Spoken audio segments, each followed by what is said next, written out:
नमस्कार प्यारे विद्यार्थियों, आज हम चर्चा करते हैं व्यापार के बारे में। तो व्यापार में से प्रश्न है, हर बार 4 नंबर का या 3 नंबर का प्रश्न पूछा जाता है। तो हम चर्चा करते हैं व्यापार के बारे में। व्यापार किसे कहते हैं? अन्यत्र उत्पादित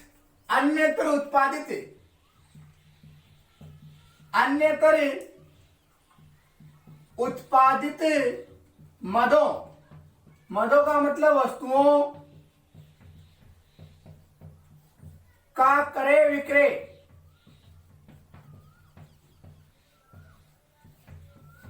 अन्यत्र उत्पादित मदों या वस्तुओं का क्रय विक्रय व्यापार कहलाता है।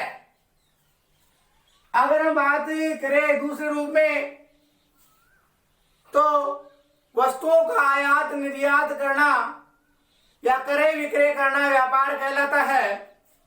व्यापार प्रमुख रूप से 2 प्रकार का होता है। व्यापार प्रमुख रूप से 2 प्रकार का होता है। एक होता है राष्ट्रीय व्यापार, जिसको हम देशी व्यापार भी बोल सकते हैं। दूसरा आता है अंतरराष्ट्रीय व्यापार, जिसको हम विदेशी व्यापार भी बोल सकते हैं। तो व्यापार 2 प्रकार का होता है, राष्ट्रीय व्यापार या अंतरराष्ट्रीय व्यापार। पहली बात है राष्ट्रीय व्यापार किसे कहते हैं। बात करते हैं एक देश की सीमाओं के अंतर्गत,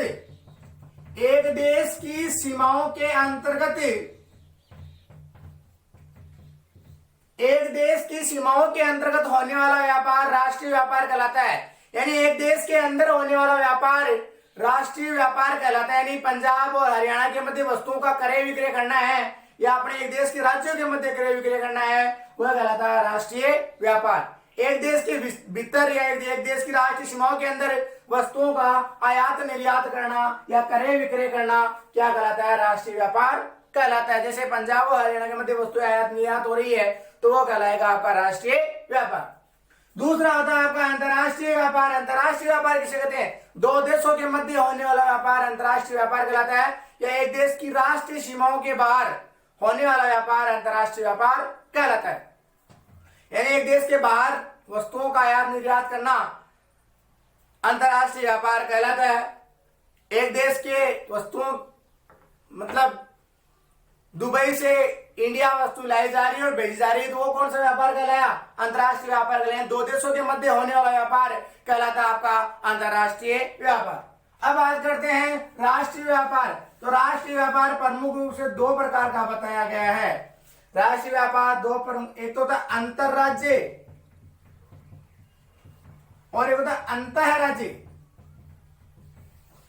अंतरराज्य मतलब 2 राज्यों के मध्य होने वाला व्यापार अंतरराज्य हो गया। अंतरराज्य मतलब एक ही राज्य की विभिन्न जिलों के मध्य होने वाला व्यापार कहलाता है अंतरराज्य। अंतरराज्य मतलब 2 राज्यों के मध्य होने वाला व्यापार अंतरराज्य कहलाता है, जैसे पंजाब और हरियाणा के मध्य हो रहा है। और एक होता है अंतरराज्य, यानी एक ही राज्य की विभिन्न जनपदों के मध्य यानी उनके जिलों के मध्य होने वाला व्यापार कहलाता है अंतरराज्य व्यापार। दूसरा होता है अंतरराष्ट्रीय व्यापार। हमने पढ़ा अंतरराष्ट्रीय व्यापार 2 देशों के मध्य होने वाला व्यापार अंतरराष्ट्रीय व्यापार कहलाता है। यह एक देश की सीमाओं के बाहर होने वाला व्यापार अंतरराष्ट्रीय व्यापार कहलाता है। ये 2 प्रकार का होता है, द्विपार्श्विक और बहुपार्श्विक। ये 2 प्रकार का होता है, द्विपार्श्विक और बहुपार्श्विक। द्विपार्श्विक किसे कहते हैं? 2 देशों के मध्य होने वाला व्यापार, 2 देशों के मध्य होने वाला व्यापार द्विपार्श्विक कहलाता है। यानी जैसे भारत और दुबई के मध्य होने वाला व्यापार को 2 देशों के मध्य, जैसे भारत से दुबई वस्तु गई या वहां से दुबई से भारत आई सीधी, तो वो कहलाया आपका द्विपार्श्विक व्यापार। बहुपार्श्विक 2 से अधिक देशों के मध्य होने वाला व्यापार बहुपार्श्विक कहलाता है। जैसे मान लो पहले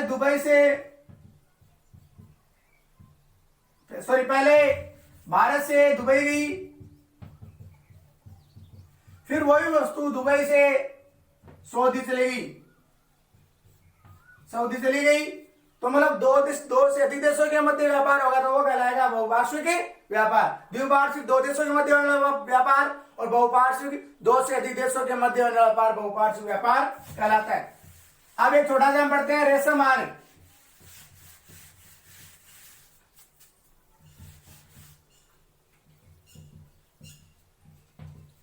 रेशम मार्ग, रेशम मार्ग,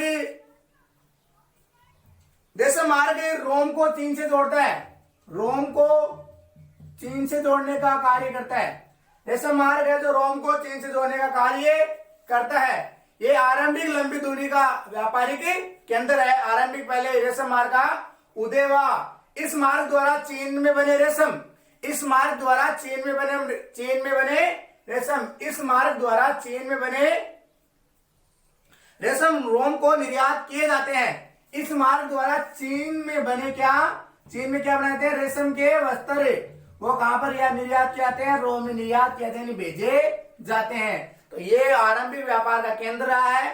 ये रोम को चीन से जोड़ता है। रेशम मार्ग रोम को किससे जोड़ता है? चीन से, या चीन रोम आपस में जोड़ने इसके द्वारा जुड़े हैं। इस मार्ग द्वारा चीन में बने रेशम रोम को निर्यात किए जाते हैं। ये मार्ग है वो 6000 किलोमीटर लंबा है। कितना किलोमीटर लंबा है? 6000 किलोमीटर लंबा है। तो इसकी लंबाई भी आपसे पूछ जा सकते हैं कि ये जो मार्ग है 6000 किलोमीटर लंबा है। तो रोम को चीन से जोड़ता है। इस मार्ग द्वारा चीन में बने रेशम रोम को निर्यात किए जाते हैं और ये 6000 किलोमीटर लंबा है। और बहुमूल्य वस्तुएं वो भी आयात निर्यात की जाती हैं, हीरे जवाहरात वगैरह है। रोमन साम्राज्य के विखंडन के पश्चात 12वीं शताब्दी में रोमन साम्राज्य विखंडन के पश्चात, रोमन साम्राज्य 12वीं शताब्दी में, कौन शताब्दी में? 12वीं शताब्दी में रोमन साम्राज्य के विखंडन के पश्चात, 12वीं शताब्दी में रोमन साम्राज्य के विखंडन के पश्चात, 12वीं शताब्दी में क्या? रोमन का विखंडन हो गया, रोमन टूट गया अलग अलग इकाइयों में। तो उस टाइम वाणिज्यिक व्यापार में वृद्धि हुई, यानी वस्तुओं के आयात निर्यात में सर्वाधिक मात्रा में वृद्धि हुई। बाद में बात करें तीसरी से 12वीं शताब्दी, तीसरी से 12वीं शताब्दी के युग को अंधकार का युग कहा जाता है। एक प्रश्न आता है कि अंधकार का युग किससे कहते हैं? तो तीसरी से 12वीं शताब्दी के युग को अंधकार का युग कहा जाता है। तीसरी से 12वीं शताब्दी के युग को अंधकार का युग भी कहा जाता है। एक था दास व्यापार, जिसको गिरमिटिया प्रथा के नाम से भी जाना जाता है। एक था दास व्यापार, जिसको गिरमिटिया प्रथा के नाम से भी जाना जाता है। दास व्यापार, जिसको गिरमिटिया प्रथा के नाम से भी जाना जाता है। तो गिरमिटिया प्रथा में क्या होता कि अफ्रीका के मूल निवासियों को जबरदस्त, अफ्रीका के जो मूल निवासी थे, अफ्रीका के रहने वाले लोग थे, उनको पकड़ा जाता और विदेशों में बागानों में काम करने के लिए ले जाया जाता, एक बंधन के तहत, एक अनुबंधन के तहत, और उनसे जबरदस्त मजदूरी करवाई जाती, जिसे गिरमिटिया प्रथा या दास व्यापार के नाम से जाना लगा। गिरमिटिया प्रथा और दास व्यापार के नाम से जाने लगा। तो आज हमने व्यापार के बारे में चर्चा की, व्यापार कितने प्रकार होते हैं, रेशम मार्ग के व्यापार में चर्चा की। अगली जो हमारी क्लास होगी उसमें हम चर्चा करेंगे अंतरराष्ट्रीय व्यापार के आधार के बारे में। तो अब डेली आपको ज्योग्राफी विजन चैनल पर 11 बजे, 1 बजे और 5 बजे क्लासेस देखने को मिलेगी। जय हिंद, जय भारत, धन्यवाद।